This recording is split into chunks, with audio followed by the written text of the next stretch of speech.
Tayo daw po ay dapat maging konektado palagi sa ating Panginoong Hesus. Dapat tuloy-tuloy ang ating relationship sa Kanya.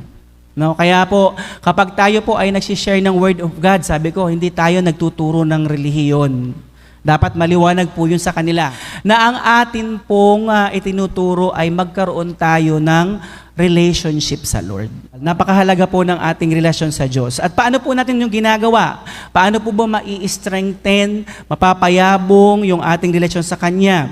Po tayong nakikipag-ugnayan sa Kanya through prayers. Talagang dapat ang pananalangin po ay buhay na natin bilang isang Kristiyano. Hindi lang po sa panahon na tayo po ay mayroong problemang pinagdadaanan. May mga tao po kasi kapag nakakaranas na ng problema, ayan, doon lang sila natututunan, doon lang nila naaalala na kaya namang lutasin ng Panginoon yan. Yan. Pero kapag po maganda yung sitwasyon ng kanilang buhay, hindi po nila gano'n naaalala ang Panginoon. Atin pong relationship kay Lord ay nabubuo through communication. Talagang makipag-ugnayan ka sa Panginoon, makipag-usap ka sa Kanya because our God is a personal God.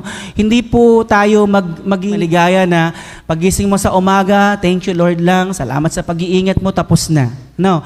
Kapag tayo'y kakain, salamat sa pagkain, salamat sa pagpapala, tapos na. Kausapin po natin ang Lord.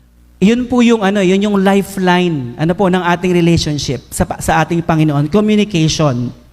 Para manatili pong naka-abide sa ating Panginoon, siya po ay nagwo-worship.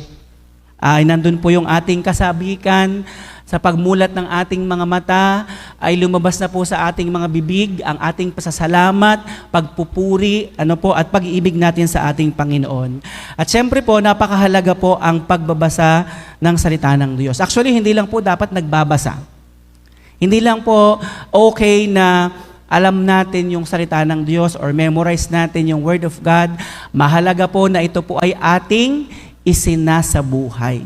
Iginagawa po natin yung Word of God.